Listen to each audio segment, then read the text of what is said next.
गोविंद जय जय गोपाल जय जय श्री राधा रमण हरि गोविंद जय जय। आप सभी को राधे राधे। आज हम कार्तिक मास के 17वें अध्याय की कथा करेंगे। सूत जी कहने लगे कि अब सब व्रतों में उत्तम व्रत और मोक्ष के देने वाली एकादशी के व्रत का महत्व सुनो। एकादशी तिथि कृष्ण पक्ष की हो या शुक्ल पक्ष की, अन्न नहीं खाना चाहिए। जो एकादशी को अन्न खाता है वह पापों का भक्षण करता है। एकादशी का व्रत माता के समान उसकी रक्षा करता है। दशमी तथा द्वादशी को भी एक समय ही भोजन करना चाहिए।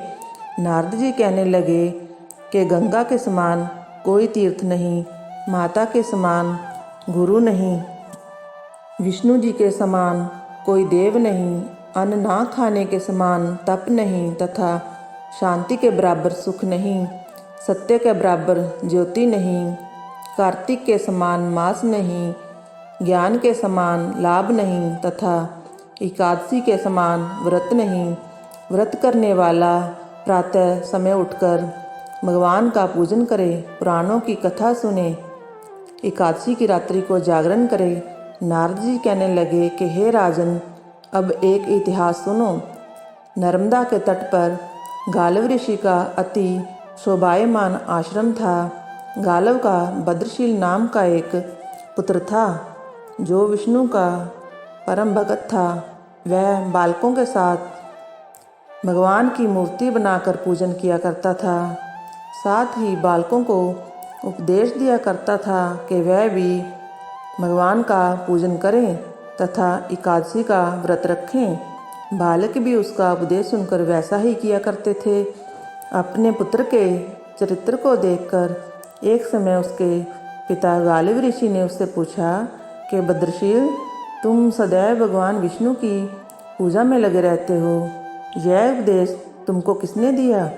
यह बात सुनकर भद्रशील कहने लगा कि पिताजी, मैं आपको अपने पूर्व जन्म का वृत्तांत सुनाता हूँ।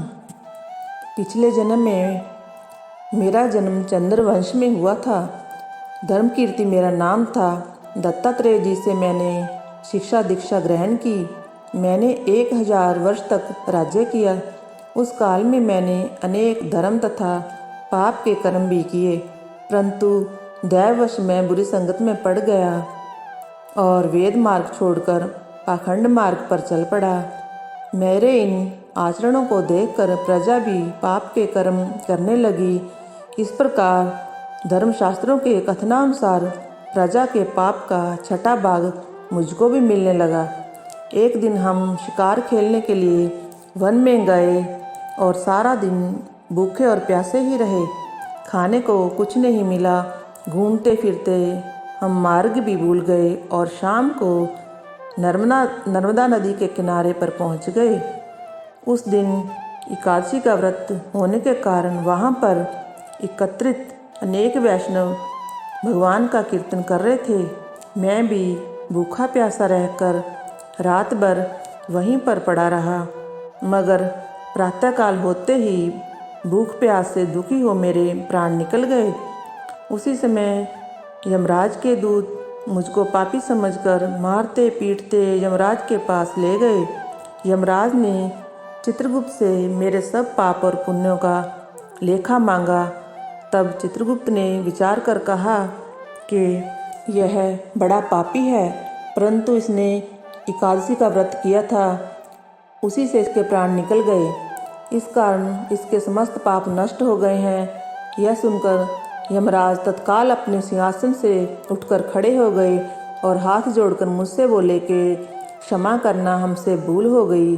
साथ ही मुझको नमस्कार भी किया। फिर अपने दूतों को धमका कर कहने लगे कि जो मनुष्य भगवान के नामों का जाप करता हो उसको कभी हमारे पास मत लाओ। जिसने अनजाने में भी एकादशी का व्रत किया हो तब भी उसके सब पाप नष्ट हो जाते हैं और उसको हमारे पास आने की आवश्यकता नहीं पड़ती। इसके बाद यमराज ने मेरा पूजन किया और फिर मुझे सुंदर विमान में बिठाकर विष्णु लोक को भेज दिया। हजारों वर्ष तक इंद्रलोक तथा विष्णु लोक में रहने के बाद अब फिर मैंने यहाँ पर जन्म लिया। जो कोई इस कथा को पढ़ता अथवा सुनता है उसके सभी पाप नष्ट हो जाते हैं। इस प्रकार कथा का 17वां अध्याय समाप्त हुआ। बोलो जय श्री राधे श्याम, तुलसी मैया की जय। ऐसी ही बहुत सारी वीडियोस देखने के लिए चैनल को सब्सक्राइब करें और वीडियोस को लाइक करें।